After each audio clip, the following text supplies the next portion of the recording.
ಅಪಾರ್ಟ್ಮೆಂಟ್ನ ಗೋಡೆ ಕುಸಿದಿದ್ದ ಪರಿಣಾಮ ಬೆಂಗಳೂರಿನ ಕಾಡುಬೀಸನಹಳ್ಳಿಯಲ್ಲಿರುವ ಯುಟೋಪಿಯಾ ಅಪಾರ್ಟ್ಮೆಂಟ್ ನಿವಾಸಿಗಳನ್ನು ಸ್ಥಳಾಂತರಿಸಲಾಗಿದೆ.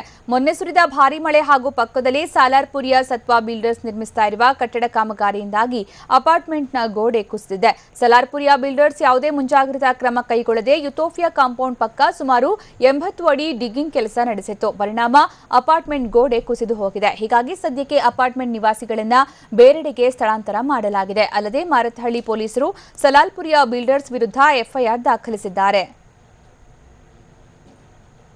ಇನ್ನು ಈ ಬಗ್ಗೆ ನಮ್ಮ ಪ್ರತಿನಿಧಿ ಪ್ರಮೋದ್ ನೀಡಿರುವಂತಹ ವರದಿಯನ್ನ ನೋಡೋಣ ಬನ್ನಿ.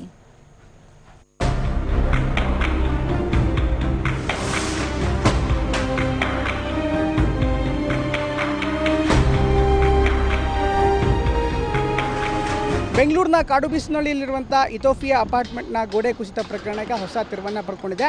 ಕಾಡುಬೀಸನಹಳ್ಳಿಯಲ್ಲಿರುವಂಥ ಇಥೋಪಿಯಾ ಅಪಾರ್ಟ್ಮೆಂಟ್ನ ಪಕ್ಕದಲ್ಲೇ ಸಾಲಾರ್ಪುರಿಯ ಸತ್ವ ಬಿಲ್ಡರ್ಸ್ಗೆ ಸಂಬಂಧಪಟ್ಟಂಥ ಒಂದು ಕಾಮಗಾರಿ ಕೂಡ ನಡೀತಾ ಇದೆ. ಹೀಗಾಗಿ ಈ ಗೋಡೆ ಕುಸಿತಕ್ಕೆ ಸಾಲಾರ್ಪುರಿಯ ಕಾರಣ ಅಂತ ಈಗಾಗಲೇ ಈ ಅಪಾರ್ಟ್ಮೆಂಟ್ ಅಂದರೆ ಇಥೋಪಿಯಾ ಅಪಾರ್ಟ್ಮೆಂಟ್ನ ಮಾಲೀಕರು ಆರೋಪವನ್ನು ಮಾಡ್ತಾ ಇದ್ದಾರೆ. ನಾನೀಗ ಇಥೋಪಿಯಾ ಅಪಾರ್ಟ್ಮೆಂಟ್ ಗೋಡೆ ಕುಸಿದಂಥ ಸ್ಥಳದಲ್ಲಿ ಇದೀನಿ. ನೋಡ್ಬೋದು ಇಲ್ಲಿ ಕ್ರ್ಯಾಕಿಂಗ್ ಬಳಸ್ಬಿಟ್ಟಿದೆ. ಅಂದರೆ ಶನಿವಾರ ಮತ್ತು ಭಾನುವಾರ, ಪ್ರಮುಖವಾಗಿ ಶುಕ್ರವಾರದಿಂದನೇ ಮಳೆ ಸುರಿತಾ ಇದೆ. ಶುಕ್ರವಾರ ರಾತ್ರಿಯ ಹೆವಿ ಮಳೆ ಹಾಗೂ ಶನಿವಾರ ಪ್ರಮುಖವಾಗಿ ಜೋರಾಗಿ ಮಳೆ ಸುರಿದಂಥ ಪರಿಣಾಮ ಈ ಭಾಗದಲ್ಲಿ ಗೋಡೆ ಕ್ರ್ಯಾಕ್ ಬಿಟ್ಟಿದೆ. ಗೋಡೆ ಕ್ರ್ಯಾಕ್ ಬಿಟ್ಟು ಸುಮಾರು 50ರಿಂದ 60 ಅಡಿಯಷ್ಟು ಆಳದ ಕಾಂಪೌಂಡ್ ಗೋಡೆ ಇದಾಗಿತ್ತು. ಅಂದರೆ ಸುಮಾರು 15ರಿಂದ 20 ಅಡಿ ಕಾಂಪೌಂಡ್ ಗೋಡೆ ಇತ್ತು. ಆದರೆ ಪಕ್ಕದಲ್ಲಿ ನೋಡ್ಬೋದು ಕಾಮಗಾರಿ ಕೂಡ ನಡೀತಾರೆ. ಸುಮಾರು 60ರಿಂದ 80 ಅಡಿಯಷ್ಟು ಆಳ ತೀರ ಕೆಳಗಡೆ ಇದೆ.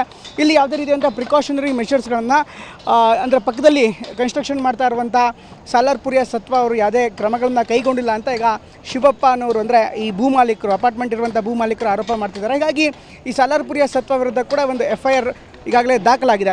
ನೋಡ್ಬೋದು ಈಗ ಸೇಫರ್ ಸೈಡ್ಗೆ ಯಾವ್ಯಾವ ಕ್ರಮಗಳನ್ನು ಕೈಗೊಳ್ಳಬೇಕು ಅಂತ ಕ್ರಮಗಳನ್ನು ಈಗಾಗಲೇ ಕೈಗೊಳ್ಳಲಾಗ್ತದೆ. ಸುಮಾರು 100 ಅಡಿಯಷ್ಟು ಆಳ, 80ರಿಂದ 100 ಅಡಿಯಷ್ಟು ಆಳ ಇದೆ ಇದು. ಇದಕ್ಕೆ ಈಗಾಗಲೇ ಸುರಕ್ಷಿತ ಕ್ರಮಗಳನ್ನು ಕೈಗೊಳ್ಳೋದಕ್ಕೆ ಸಿಮೆಂಟ್ ಚೀಲಗಳನ್ನು ಜೋಡಿಸಿ ಯಾವುದೇ ರೀತಿಯಂಥ ತೊಂದರೆ ಆಗದಂತೆ ಸುರಕ್ಷಿತ ಕ್ರಮಗಳನ್ನು ಈಗಾಗಲೇ ಜೋಡಿಸಲಾಗ್ತಾ ಇದೆ. ಇದ್ರ ಜೊತೆಗೆ ಪಕ್ಕದಲ್ಲೇ ನೋಡ್ಬೋದು ಅಂದರೆ ಸುಮಾರು ಇಲ್ಲಿಂದ ಒಂದು 20 ಅಡಿ ಪಕ್ಕದಲ್ಲೇ ಅಪಾರ್ಟ್ಮೆಂಟ್ಗಳು ಕೂಡ ಪಕ್ಕದಲ್ಲೇ ತಲೆ ಎತ್ತಿವೆ. ಈ ಅಪಾರ್ಟ್ಮೆಂಟ್ಗಳಿರುವಂಥ ಹಿನ್ನೆಲೆಯಲ್ಲಿ ಅಂದರೆ ಸಿ ಮತ್ತು A2 ಬ್ಲಾಕ್ 2 ಬ್ಲಾಕ್ಗಳಿವೆ. ಬಿ ಮತ್ತು A2 ಬ್ಲಾಕ್ಗಳು 2 ಬ್ಲಾಕ್ಗಳಿವೆ. ಇನ್ಫ್ಯಾಕ್ಟ್ ಈ 2 ಬ್ಲಾಕ್ಗಳಿರುವಂಥ ಮನೆ ಮಾಲೀಕರನ್ನು ಮತ್ತು ಜೊತೆಗೆ ನಿವಾಸಿಗಳನ್ನು ಇಲ್ಲಿಂದ ಮನೆಯಿಂದ ತೆರವುಗೊಳಿಸಲಾಗಿದೆ. ಅವರನ್ನು ಬೇರೆ ಕಡೆಗೆ ಸ್ಥಳಾಂತರ ಕೂಡ ಮಾಡಲಾಗಿದೆ. ಯಾಕಂದರೆ ಯಾವುದೇ ಸುರಕ್ಷಿತ ಕ್ರಮಗಳನ್ನು ತೆಗೆದುಕೊಂಡು ಆನಂತರ ಇವರಿಗೆ ಈ ಭಾಗದಲ್ಲಿ ವಾಸ ಮಾಡೋದಕ್ಕೆ ಅನುಮತಿಯನ್ನು ನೀಡಲಾಗ್ತದೆ. ಯಾಕಂದರೆ ಸದ್ಯಕ್ಕೆ ಕನ್ಸ್ಟ್ರಕ್ಷನ್ ನಡೀತಾ ಇದೆ. ಮತ್ತೆ ಮಳೆ ಬಂದರೆ ಸಮಸ್ಯೆ ಆಗಬಾರ್ದು ಅನ್ನೋ ಕಾರಣಕ್ಕೋಸ್ಕರ ಅವರನ್ನು ಮನೆಯಿಂದ ಬೇರೆ ಜಾಗಗಳಿಗೆ ಸ್ಥಳಾಂತರ ಮಾಡಲಾಗಿದೆ. ಈಗ ನಮ್ಮ ಜೊತೆ ಮಾತನಾಡೋದಕ್ಕೆ ಈ ಭೂಮಾಲೀಕರಂಥ ಅಪಾರ್ಟ್ಮೆಂಟ್ ಅಂದರೆ ಇಥೋಪಿಯಾ ಅಪಾರ್ಟ್ಮೆಂಟ್ನ ಭೂಮಾಲೀಕರಂಥ ಶಿವಪ್ಪನವರಿದ್ದಾರೆ. ಅವ್ರ ಜೊತೆ ಮಾತಾಡೋಣ. ಶಿವಪ್ಪನವ್ರು, ಈಗ ಗೋಡೆ ಕುಸಿಯೋದಕ್ಕೆ ಯಾರು ಪ್ರಮುಖವಂತ ಕಾರಣ ಅಂತ ನೀವಾಗಲೇ ಆರೋಪ ಮಾಡ್ತಾ ಇದ್ರಿ. ಅಂದರೆ ಅವರ ನೋಡ್ಬೋದು ಸರ್, ಇಲ್ಲಿ 50ರಿಂದ 60 ಅಡಿ ಹಳ್ಳ ಇದೆ, ಅಷ್ಟಡಿ ತೆಗೆದಿದ್ದಾರೆ. ಅದರಿಂದ ನಮ್ಮ ಕಾಂಪೌಂಡ್ ಇತ್ತು, ಕಾಂಪೌಂಡ್ ಪಕ್ಕದಲ್ಲೇ ತೆಗೆದಿದ್ದಾರೆ. 50ರಿಂದ 60 ಅಡಿ ಇದೆ. ಅದರಿಂದ ಮೊನ್ನೆ ಶನಿವಾರ ತುಂಬ ಭಾರಿ ಮಳೆ ಬಿತ್ತು. ಭಾರಿ ಮಳೆ ಬಿದ್ದಿದ್ದರಿಂದ ಅದು ಸಾಯಿಲೆಲ್ಲ ಲೂಸ್ ಆಯಿತು, ಮಣ್ಣೆಲ್ಲ. ಅದರಿಂದ ಎಲ್ಲ ಕುಸಿತಾ ಇತ್ತು.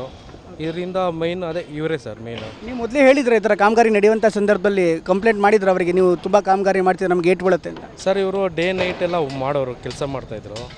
ಡೇ ನೈಟಲ್ಲಿ ನಾವೆಲ್ಲ ಇನ್ಫಾರ್ಮ್ ಮಾಡಿದ್ವಿ. ನೈಟೆಲ್ಲ ನಾವೆಲ್ಲ ಹೇಳಿದ್ವಿ ಅವ್ರಿಗೆ. ನೈಟೆಲ್ಲ ಮಾಡೋರು ನಾವು ಹೋಗಿ ತಡಿತಾ ಇದ್ವಿ. ಆದ್ರೂ ಒಂದು ವಾರ ಸುಮ್ಮನೆ ಇರೋರು, ತಿರ್ಗಾ ಸ್ಟಾರ್ಟ್ ಮಾಡೋರು ಕಾಮಗಾರಿನ. ನಾವು ಎಷ್ಟಂತ ಹೇಳೋದು ಸರ್, ನೋಡಿ ಸುಮ್ಮನೆ ಆಗೋದು. ಆಮೇಲೆ ಈಗ ನಿವಾಸಿಗಳನ್ನ ಎಷ್ಟು ಮನೆ ತೆರವುಗೊಳಿಸಿದ್ರೆ ಏನಾಗಿದೆ, ಯಾವ ಥರ ಹೇಗೆ ಸರ್? ಇದು ಜಸ್ಟ್ ಫಾರ್ ಪ್ರಿಕಾಷನ್ಗೆ ಬಿ ಬ್ಲಾಕಲ್ಲಿರೋರನ್ನ ಒಂದು 2 ಡೇಸು ಅವರು ವೆಕೇಟ್ ಮಾಡೋಕ್ಕೆ ಹೇಳಿದ್ವಿ. ಎಲ್ಲ ರಿಲೇಟಿವ್ಸ್ ಮನೆ, ಫ್ರೆಂಡ್ಸ್ ಮನೇಲಿದ್ದಾರೆ. ಬಂದು ಹೋಗ್ತಾಯಿದ್ದಾರೆ, ಏನು ಪ್ರಾಬ್ಲಮ್ ಏನಿಲ್ಲ. ಬಂದು ಹೋಗ್ತಾಯಿದ್ದಾರೆ, ಬರೀ ನೈಟ್ ಮಲ್ಗಕ್ಕೆ ಮಾತ್ರ ಹೋಗ್ತಾಯಿದ್ದಾರೆ ಅಷ್ಟೇ. ಥ್ಯಾಂಕ್ ಯು, ಧನ್ಯವಾದ ನಮ್ಮ ಜೊತೆ ಮಾತಾಡೋದಕ್ಕೆ. ಇದು ಭೂಮಾಲೀಕರಂಥ ಶಿವಪ್ಪನವರು ಹೇಳ್ತಾ ಇರುವಂಥ ಮತ್ತು ಸದ್ಯಕ್ಕೆ ಯಾವುದೇ ರೀತಿಯಂಥ ತೊಂದರೆ ಆಗಿಲ್ಲ. ಅಂದರೆ ಅಪಾರ್ಟ್ಮೆಂಟ್ನ ಮೂಲಭೂತ ಸ್ಟ್ರಕ್ಚರ್ಸ್ಗಳಿಗೆ ಯಾವುದೇ ರೀತಿಯಂಥ ತೊಂದರೆ ಆಗಿಲ್ಲ. ಹೀಗಾಗಿ ಕೇವಲ ಕಾಂಪೌಂಡ್ ಗೋಡೆ ಮಾತ್ರ ಕುಸಿತದೆ, ಯಾವುದೇ ಆತಂಕ ಬೇಡ. ಆದರೆ ಸುರಕ್ಷಿತ ದೃಷ್ಟಿಯಿಂದ ಅವರನ್ನು ಸದ್ಯಕ್ಕೆ ತಾತ್ಕಾಲಿಕವಾಗಿ ಇಲ್ಲಿಂದ ಸ್ಥಳಾಂತರ ಮಾಡಿದ್ವಿ. ಮುಂದಿನ ದಿನಗಳಲ್ಲಿ 2-3 ದಿನಗಳ ಬಳಿಕ ಕಾಂಪೌಂಡ್ ವಾಲ್ ನಿರ್ಮಾಣ ಆದಮೇಲೆ ಮತ್ತೆ ಯಥಾಸ್ಥಿತಿಗೆ ಪರಿಸ್ಥಿತಿ ಬರುತ್ತೆ ಅಂತ ಹೇಳ್ತಾ ಇದ್ದಾರೆ. ಕ್ಯಾಮ್ರಾಮನ್ ಮದನ್ ಜೊತೆ ಪ್ರಮೋದ್, TV9 ಬೆಂಗಳೂರು.